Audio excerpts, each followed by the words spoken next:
Tu n'as plus besoin de nous. Ce furent les mots exacts que donna Mercedes entendit un mercredi matin à 8h17 après avoir déposé sa pension de $2,347,89 sur la table de la cuisine de l'appartement du 4e étage au 27 rue Saint-Michel, dans le 5e arrondissement de Paris. Ces mots venaient de son fils aîné Marc, 42 ans, portant un t-shirt gris taché de café et croisant les bras avec un sourire méprisant. Dans la lumière froide qui filtrait par la fenêtre de la cuisine, les 3 autres enfants étaient. Là aussi Sophie, 38 ans, en tailleur bleu électrique, le regard détourné, et les jumeaux Lucas et Emma, 35 ans chacun, tenant leur téléphone et filmant la scène avec excitation malsaine. Les rideaux étaient tirés, mais le vent glacial faisait trembler la vieille grille de fer et le parquet grinçait sous leurs pas. Mercedes sentait le froid glacer ses doigts, pourtant trompé par l'effort de retirer 3 années d'économie cachées sous un matelas jaune pâle taché par l'humidité de l'hiver 2022. Chaque billet plié et compté avec précision représentait non seulement sa survie, mais aussi son soutien constant aux enfants depuis que leur père était décédé le 14 mars 2010 à 15h42 d'un infarctus foudroyant, laissant derrière lui un héritage modeste, mais suffisant pour assurer des études universitaires et quelques voyages en famille. Mercedes se souvenait de toutes les nuits passées à tricoter des pulls pour Marc et Sophie aux températures de 2 degrés Celsius dans la chambre non isolée du 3e étage de la résidence. Les bruits des voisins frappant les murs fins étaient constants, mais jamais assez bruyants pour couvrir les injures chuchotées à mi-voix par ses enfants lorsqu'elle leur rappelait poliment les limites financières que chacun devait respecter. « Tu n'as plus besoin de nous » résonnait dans son esprit comme un marteau. Chaque mot martelait l'injustice qu'elle subissait depuis des années. Elle se souvenait du 12 avril 2018 lorsque Marc avait utilisé sa carte de retrait pour prendre $1,2 cents sans permission, et avait souri en disant « C'est juste un prêt ». Elle se souvenait de Sophie qui avait vendu sa vieille montre de collection de 1973 pour $450 et prétendu que c'était pour acheter un livre de cuisine pour la famille. Mais au fond, Mercedes savait que tout était égoïsme pur, qu'elle avait toléré par amour, par peur de briser le foyer familial. Elle avait pensé que le temps et la générosité adouciraient les cœurs, mais elle se trompait profondément. À 65 ans, son dos, cassé par 30 années de ménage pour d'autres familles dans le quartier de Montparnasse, commençait à faiblir, mais son esprit était plus affûté que jamais. Les poches de son manteau vert foncé étaient remplies de notes et de reçus prouvant chaque dépense pour ses enfants, chaque soutien financier, chaque consultation médicale qu'elle avait payée en silence. Elle avait documenté minutieusement tout depuis 2010. Le froid de la pièce se mêlait à l'odeur de café brûlé et de lessive de la veille. Le tic-tac de l'horloge ancienne sur le mur opposé semblait rythmer son indignation. « En 15 minutes, vous allez découvrir que je ne suis pas celle que vous croyez » murmura Mercedes à elle-même, les yeux brillants d'une détermination glaciale. Comme toujours, elle avait un plan silencieux qu'aucun d'eux ne soupçonnait. Elle savait que chaque microseconde comptait et que sa famille pensait contrôler la situation alors que le contrôle réel était entre ses mains. Depuis longtemps, elle descendit lentement les escaliers de marbre, fissure, et sentant la texture froide sous ses pieds. Chaque craquement renforçait sa conviction. Elle passa devant la porte de l'ascenseur bloqué depuis 3 semaines et nota mentalement l'état des câbles pour un futur témoignage éventuel. Les enfants continuaient à parler entre eux et Mercedes ne les écoutait pas pleinement. Chaque mot de mépris, chaque soupir d'impatience était enregistré dans sa mémoire. Son esprit travaillait rapidement, compilant toutes les preuves pour la suite du plan. Les 30 secondes écoulées depuis la phrase dévastatrice « Tu n'as plus besoin de nous » furent les plus longues de sa vie. Elle savait qu'elle devait transformer cette humiliation en puissance. Elle visualisa le coffre à la Banque de France, où elle avait ouvert un compte discret en 2007 accumulant $76,542,36 au fil des années grâce à des placements stratégiques et des intérêts composés. Elle se rappela le regard stupéfait du banquier le 9 septembre 2019 lorsqu'elle avait retiré $10,000 pour un projet de charité sans révéler à ses enfants sa véritable capacité financière. Le plan commençait à prendre forme dans son esprit. Si vous avez déjà été trahi par ceux en qui vous aviez confiance, laissez votre commentaire ci-dessous et partagez votre histoire. Murmura-t-elle, le message n'était pas seulement pour les enfants, mais pour le monde extérieur, pour tous ceux qui l'écoutaient, que ce soit par écrit ou plus tard en vidéo. Chaque détail de la cuisine la familiarisait avec son rôle d'actrice principale dans sa propre rédemption, et la caméra mentale qu'elle imaginait capturer chaque regard, chaque mouvement, chaque geste. Les rideaux légèrement tirés donnaient une lumière verdâtre qui se reflétait sur le comptoir en marbre blanc et illuminait le carnet noir où elle avait écrit méticuleusement les montants et les dates. Elle savait qu'en exactement 15 minutes, Marc et les autres découvriraient que le pouvoir n'était jamais de leur côté et que l'histoire qu'ils pensaient contrôler était sur le point de basculer. Mercedes inspira profondément, sentant l'air froid remplir ses poumons, et se préparait mentalement à l'ultime confrontation. La tension dans la cuisine était palpable, les murs semblaient se resserrer. Chaque tic de l'horloge, chaque souffle des enfants renforçait le suspense. L'odeur du café noir se mélangeait au cuir du portefeuille de Mercedes et au vieux bois du parquet. Le silence avant la tempête était total. Mercedes s'assit enfin sur la chaise rouge foncé du coin comme si elle absorbait l'énergie de la pièce. Elle murmura encore une fois pour elle-même « En 15 minutes, vous saurez que je suis la maîtresse de mon destin. » et ce murmure résonna comme un écho de défi. La scène était prête, le public invisible, prêt à ressentir l'indignation et la revanche. Les témoins, qu'ils le sachent ou non, étaient sur le point de voir un retournement total. Mercedes n'était plus simplement la mère soumise qu'ils avaient connue, elle était la force calme et implacable, prête à transformer chaque humiliation en triomphe. Et maintenant, le compte à rebours mental commençait, chaque seconde rapprochant l'inévitable. Cette première scène n'était que le début d'une saga qui allait marquer pour toujours la notion d'injustice familiale et d'empowerment financier.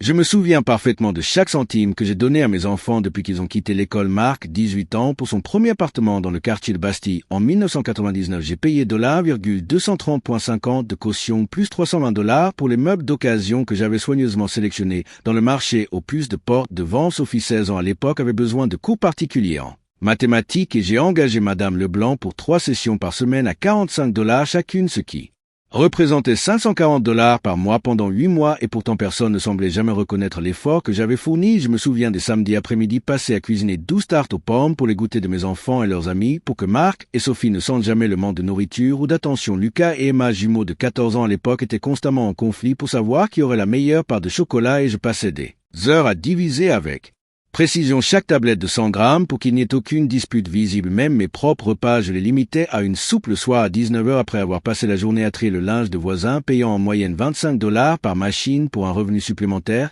qui finissait presque toujours dans les études ou les loisirs des enfants. Ces sacrifices ont été constants depuis 30 ans et pourtant la reconnaissance se faisait rare. Les signes de mépris étaient subtils au début mais croissaient avec le temps. Je me rappelle le 21 juin 2015, lorsque Marc avait invité ses amis à une fête dans notre salon et avait laissé les bouteilles de vin renversées sur mon tapis, perçant vieux de 20 ans, et quand je lui ai demandé de nettoyer, il m'a répondu « Ce n'est pas grave maman, c'est juste un tapis ».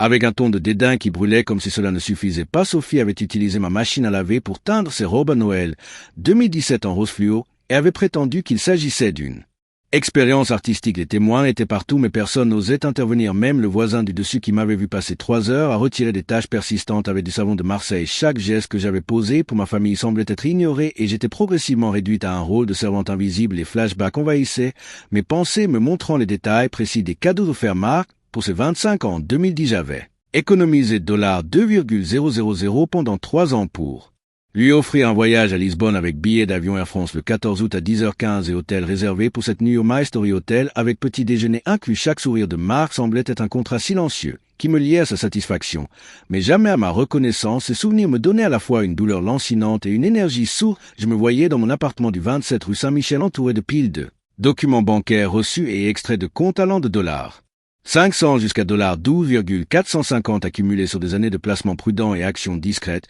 Je savais exactement combien chaque enfant avait reçu et combien restait intact pour ma propre sécurité. Je me souvenais des odeurs précises de chaque moment de sacrifice, le parfum des gâteaux sortant du four, la lavande des draps que je repassais chaque dimanche et la texture froide du métal des tirelires remplis de pièces jaunes pour leurs anniversaires. Ces détails sensoriels étaient ma preuve silencieuse de la patience et de la constance que j'avais montrée. Je me rappelle la soirée du 3 mars 2018 où j'avais préparé un dîner complet pour la famille entière, 3 plats avec dessert inclus, et tous ont critiqué la cuisson, disant que le rôti était trop sec et la tarte trop sucrée, ce qui me laissait un goût amer dans la bouche, et pourtant j'avais payé $67,50 pour les ingrédients bio du marché couverts de la rue Mouffetard. Les signes de désobéissance financière et émotionnelle étaient constants, mais je les ignorais ou les justifiais par amour. Je savais que mes enfants avaient des difficultés, mais jamais je n'avais pensé qu'ils exploiteraient ma générosité à ce point. Pourtant, ce jour-là, en 2025, alors que j'avais 65 ans et que mon dos protestait sous le poids de la vie, j'ai réalisé que chaque euro donné, chaque sacrifice, chaque nuit blanche passée à tricoter des pulls ou laver des chemises avait été perçu non comme un acte d'amour, mais comme un droit acquis par des enfants ingrats. Le contraste entre mon investissement de $76,542,36 accumulé depuis 2007 et les insultes et menaces constantes que je recevais était cruel et amer. Chaque document sur mon bureau était un témoin silencieux de ma constance et de leur arrogance. La lumière du matin éclairait chaque détail des reçus sur le bureau vert foncé et les ombres dansaient sur le papier comme pour m'encourager dans ma colère silencieuse. Je savais que ce que j'avais vécu était universel, que beaucoup de parents et grands-parents subissaient la même ingratitude, et pourtant la spécificité de mes efforts et de mes sacrifices me donnait un pouvoir concret. Le récit que je construisais dans mon esprit n'était pas seulement pour ma satisfaction personnelle, mais pour inspirer ceux qui regarderaient plus tard la scène à comprendre que la justice financière et émotionnelle est possible même face à une famille entière parasitaire. Espérez-vous que vous agiriez autrement dans une situation similaire? Pensiez-vous pouvoir continuer à Donner sans limite sans jamais être trahi, cette pensée me faisait sourire amèrement mais me remplissait aussi d'une énergie froide. Je savais que la confrontation était inévitable et que chaque détail de mon passé servirait à renforcer ma position. La chronologie précise, chaque montant, chaque geste, chaque odeur et texture serait utilisé pour inverser la dynamique et transformer l'humiliation en pouvoir.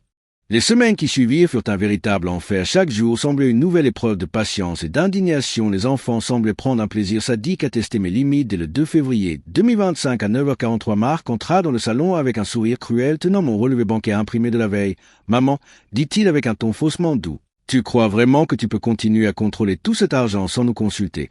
Je sentis mon cœur se serrer, mais mon regard resta calme. La lumière du matin reflétait sur le comptoir de marbre blanc, révélant les miettes de pain que j'avais oublié de nettoyer après mon petit déjeuner rapide. Le parquet grinçait sous ses pas et chaque craquement semblait accompagner sa arrogance. Je me souvenais de centaines d'heures passées à économiser chaque centime pour que mes enfants aient une vie confortable, mais jamais je n'avais pensé qu'ils me montreraient un tel mépris. Sophie était là, assise sur le canapé bleu marine du salon. Les jambes croisaient, le visage impassible, mais les yeux brillants de jugement. Elle avait écrit sur son téléphone « Maman est trop vieille pour comprendre les finances » et montra le message à Lucas et Emma. Les jumeaux éclatèrent de rire et la tension monta d'un cran. Chaque humiliation était méthodiquement orchestrée par eux, mais les témoins étaient la Marie, la voisine du 3e étage, qui passait régulièrement et avait vu les billets pliés sur la table enregistrés. Tout mentalement, chaque gestes et mots cruels étaient gravés dans ma mémoire. Je me souvenais du 15 janvier 2025, lorsque Sophie avait organisé une réunion de famille surprise dans notre cuisine étroite à 18h30 avec des amis et voisins pour me ridiculiser en commentant ma tenue et mon incapacité à suivre la conversation sur les placements financiers. Le 22 janvier, Marc avait utilisé ma carte de crédit pour réserver un week-end à Deauville pour lui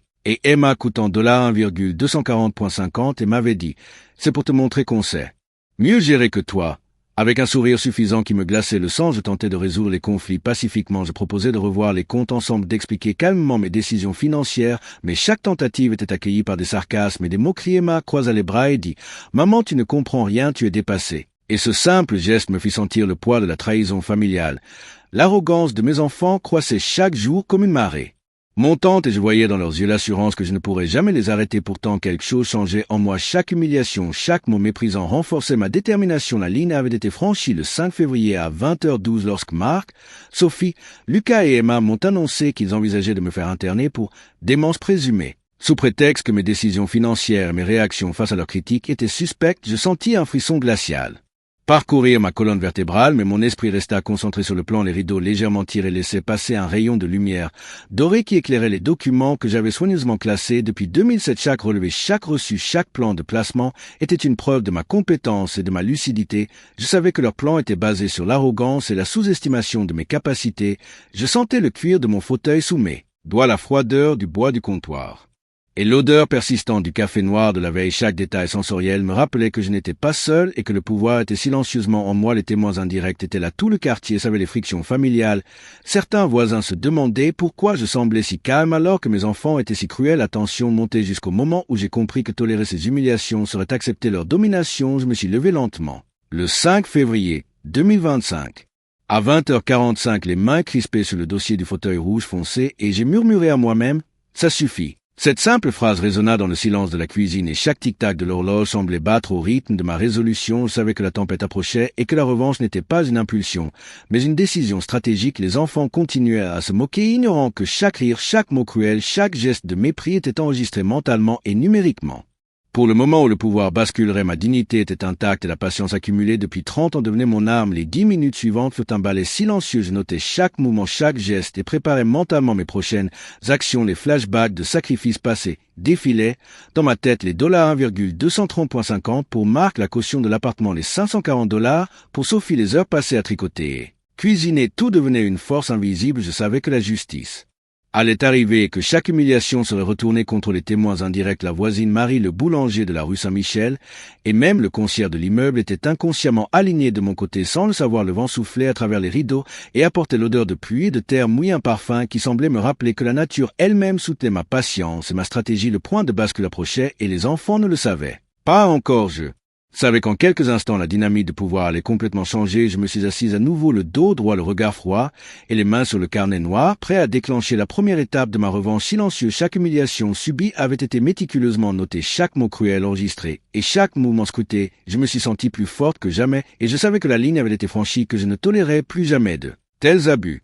C'est ce soir-là, le 6 février 2025 à 22h17 que tout a changé. Je m'étais assis seul dans la cuisine éclairée par la lumière froide du néon vert pâle suspendu au plafond. Le parquet grinçait sous mes pieds, chaque craquement résonnait comme un rappel du temps perdu. Mes mains tremblaient légèrement, mais pas de peur, plutôt d'une énergie concentrée prête à se transformer en action. Je me suis souvenu des innombrables sacrifices effectués depuis mes 30 ans de travail acharné pour que mes enfants et tout et surtout tout ce que moi je n'avais jamais eu, la reconnaissance n'avait jamais été au rendez-vous, et maintenant la trahison se révélait sous sa forme la plus crue. Leur proposition de m'interner pour démence présumée avait été la goutte d'eau. Cette humiliation était calculée, mais la colère que je ressentais était différente. Elle n'était pas impulsive, elle était lucide et stratégique. Je me suis levé lentement en sentant la froideur du bois sous mes pieds et le cuir du fauteuil rouge foncé sous mes doigts, chaque texture me rappelant que j'étais vivante et consciente. Chaque document sur le comptoir marbré était une preuve de ma clarté financière et mentale. Les extraits de compte allant de $200 à $12,450 soigneusement classés depuis 2007 témoignaient de ma gestion rigoureuse et de ma capacité à prendre des décisions éclairées.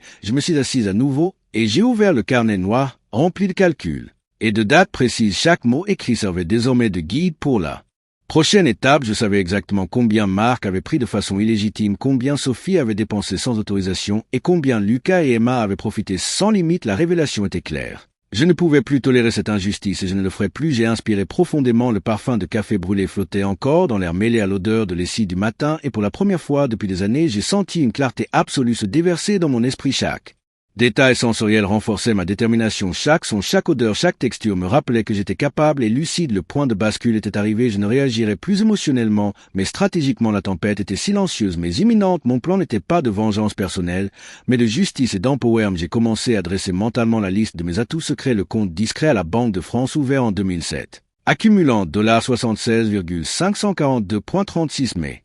Investissement dans des obligations et actions soigneusement choisies et les contacts légaux que j'avais établis discrètement avec mon avocat depuis 2012. Chaque élément devenait une pièce du puzzle de ma revanche silencieuse. Les premières indications de mon pouvoir caché émergeaient et je les visualisais clairement. Je savais que les enfants pensaient contrôler la situation alors qu'en réalité chaque mouvement qu'ils faisaient me permettait de planifier la réponse parfaite. Le 7 février 2025 à 8h09, je pris conscience que la patience avait été mon allié et que maintenant l'action devait suivre. Chaque tic-tac de l'horloge semblait compter à rebours vers le moment où je prendrais le contrôle total. Leur arrogance allait se retourner contre eux et chaque humiliation subie allait se transformer en preuve de leur ingratitude. Le vent froid soufflait à travers la fenêtre entr'ouverte, apportant l'odeur humide de la rue Saint-Michel et le parfum de la pluie de février, créant une atmosphère presque cinématographique, chaque sensation amplifiant ma concentration. La décision fut claire, je ne serai plus jamais une victime, je ne céderai plus jamais à leur manipulation. Je planifiais silencieusement chaque étape, chaque mouvement, chaque détail du plan qui allait transformer l'équilibre du pouvoir dans la famille. Je relus les extraits de compte et les reçus, j'ai noté mentalement les montants exacts. $1,230,50 pour Marc, $540 pour Sophie, $2,347,89 pour mes propres économies protégées.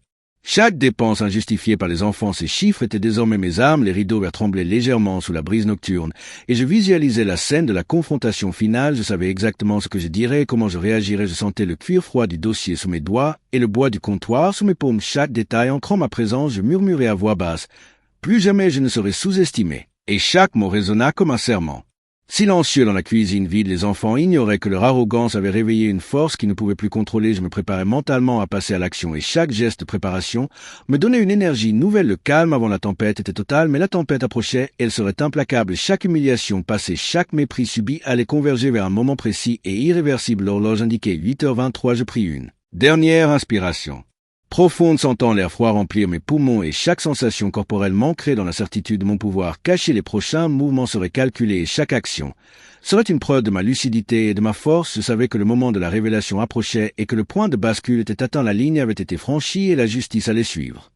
Le 7 février 2025 à 10h02, tout a basculé. Les enfants pensaient m'avoir sous contrôle, pensaient que je ne pouvais rien faire contre leur arrogance. Quand je me suis levé de ma chaise rouge foncée dans la cuisine, le parquet grinçant sous mes pieds, je sentis le poids de chaque sacrifice accompli depuis 30 ans comme un pouvoir tangible. Les rideaux verts tremblaient sous le vent matinal et la lumière dorée éclairait chaque document sur le comptoir marbré. Je pris le téléphone posé à côté de moi et enregistrer une conversation entière avec Marc qui venait de déclarer « Maman, tu es dépassée, tu devrais nous laisser gérer ». Avec ce ton suffisant qui avait provoqué tant de colère silencieuse, le plan silencieux était prêt. J'ouvris le carnet noir et sortis les copies des relevés bancaires, chaque montant précis. Depuis 2007, chaque dépôt, chaque retrait illégal, chaque abus financier, je les présentais calmement sur la table et laissais les enfants réaliser par eux-mêmes l'ampleur de leur exploitation. Regardez attentivement, dis-je en posant mes mains sur les documents. Chaque euro que vous avez pris, chaque excuse inventée pour justifier votre comportement est ici. Marc et Sophie échangèrent un regard incrédule. Lucas et Emma arrêtèrent de rire et les téléphones tombèrent presque de leurs mains. La vérité venait de se matérialiser sous leurs yeux incrédules. La réaction fut immédiate et brutale. Sophie balbutia. Mais comment? Comment as-tu pu? Et je répondis d'une voix calme et ferme. Mais vous ne saviez pas que j'avais ouvert un compte discret en 2007 accumulant $76,542,36 et investi dans des obligations et actions stratégiques. Lucas murmura. Tu as tout ça? Et tu ne nous l'avais jamais dit?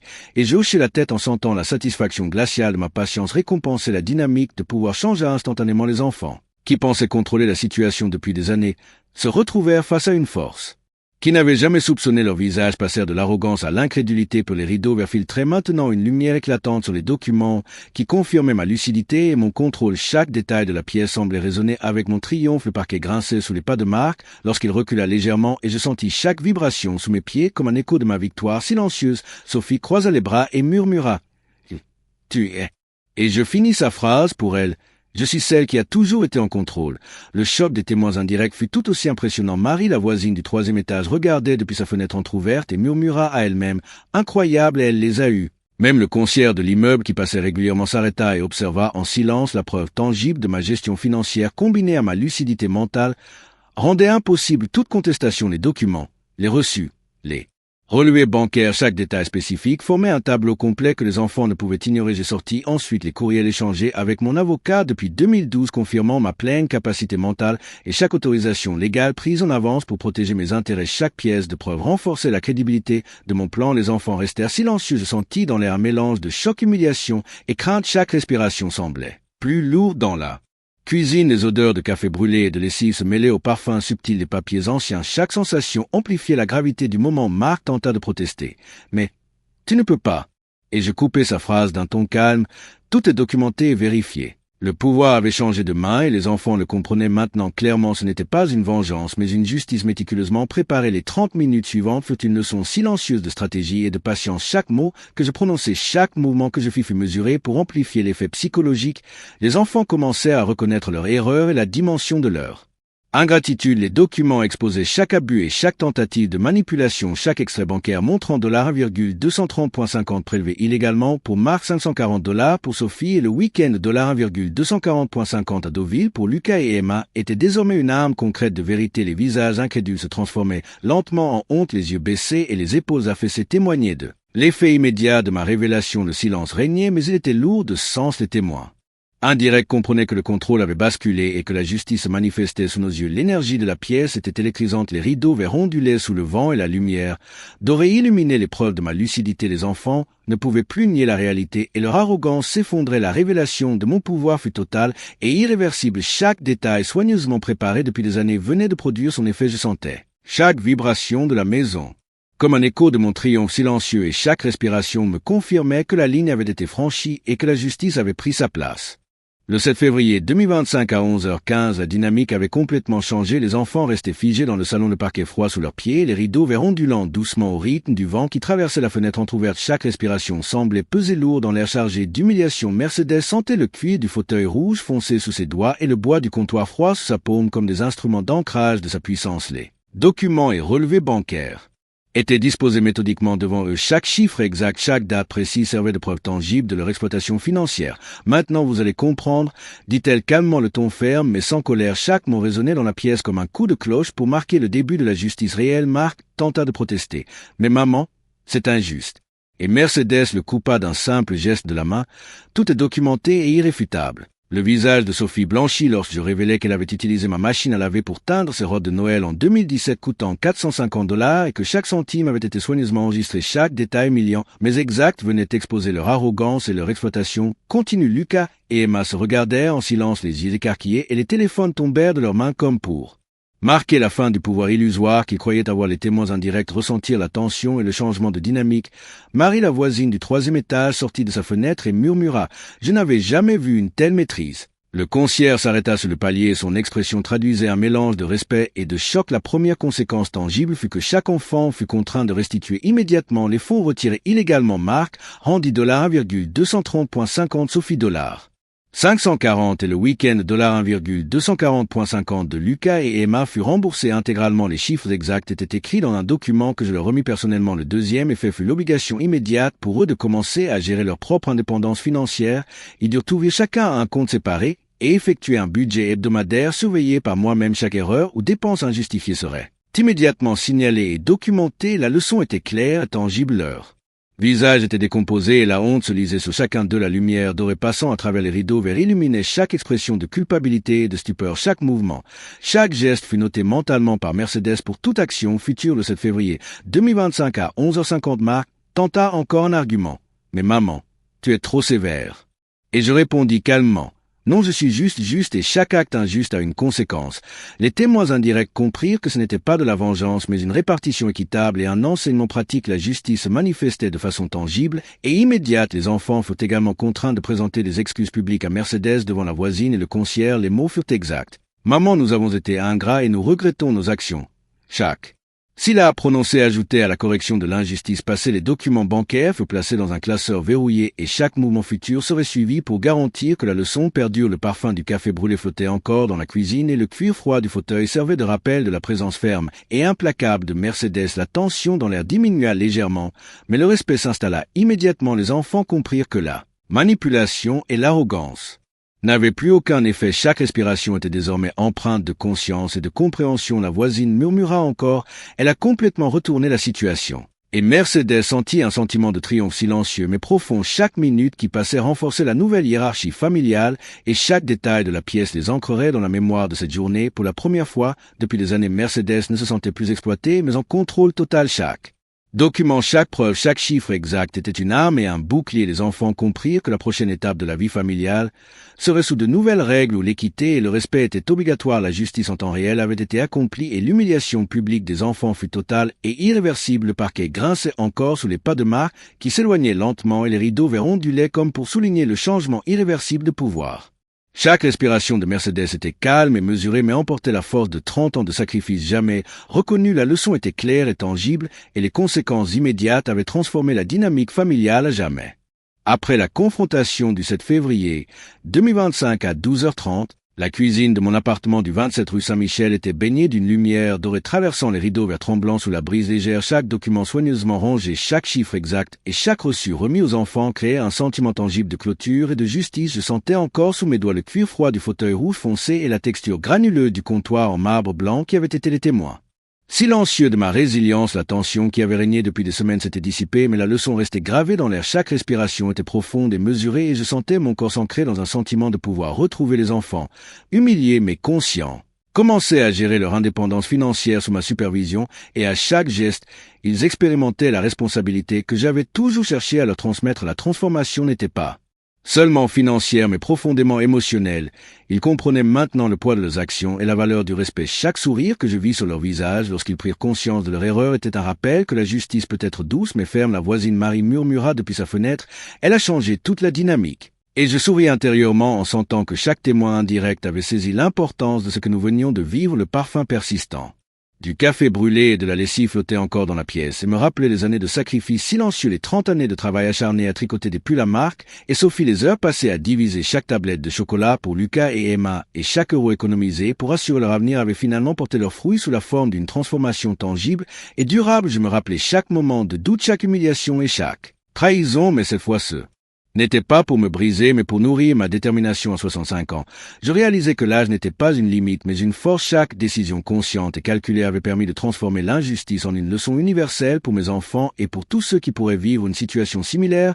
Si vous avez déjà été trahi ou exploité par ceux en qui vous avez confiance, laissez votre commentaire ci-dessous. Murmurai-je en regardant la lumière se refléter sur les documents. Chaque chiffre exact, chaque preuve tangible était maintenant un symbole de la puissance, de la patience et de la stratégie silencieuse. Je sentais encore la texture froide des reçus et le grain du papier sous mes doigts, chaque détail ancrant la leçon dans ma mémoire et dans celle des enfants. Le silence régnait, mais il était rempli de compréhension et de respect. La transformation était complète non seulement pour mes enfants, mais pour moi-même. J'étais passé de victime impuissante à Maîtresse de mon destin et chaque respiration et geste témoignaient de cette nouvelle réalité, je relus mentalement les extraits de comptes, les reçus et les courriels avec mon avocat, chaque détail renforçant l'idée que la justice était possible même face à une famille entière parasitaire. Chaque mouvement des enfants désormais prudent était une preuve de leur apprentissage et de ma capacité à transformer l'humiliation en empowerment. La leçon universelle que je partageais n'était pas seulement financière mais émotionnelle et stratégique. Je savais que beaucoup de spectateurs qui entendraient mon histoire plus tard ressentiraient l'indignation et l'inspiration à la fois. Chaque sensation dans la cuisine, chaque odeur, chaque bruit